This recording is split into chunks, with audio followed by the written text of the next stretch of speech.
मेरी किताब तीसरा जन्म के बहुत से एडिशन छप चुके हैं और इसको कई ज़ुबानों में ट्रांसलेट भी किया जा चुका है। इंग्लिश में बियॉन्ड लाइफ के नाम से ये मार्केट में भी अवेलेबल है, लोग पढ़ते भी हैं। लेकिन तीसरे जन्म का जो उर्दू का जो असल ओरिजिनल किताब है, उसके जो चैप्टर्स हैं उनके बारे में लोगों का तजस्सुस हमेशा रहा है। और बहुत से ऐसे लोग हैं कि जो किसी वजह से पूरी किताब पढ़ नहीं सकते। तो आजकल वैसे आपको पता है ऑडियो बुक का भी दौर आ गया हुआ है, तो इस किताब को हमने ऑडियो बुक के तौर पर भी पेश कर दिया है।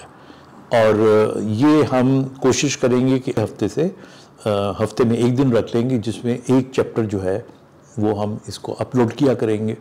तो आप में से अगर कोई इंटरेस्टेड होगा सुनने में तो उसे सुना जा सकता है और आप इसको ज़रूर देखिएगा। अगर आपको पसंद आया तो आप बताइएगा, फिर फर्दर हम इसके ऊपर आपके कमेंट्स की रोशनी के अंदर अगर इसकी फ्रीक्वेंसी बढ़ानी हुई तो हम वो भी करके देख लेंगे।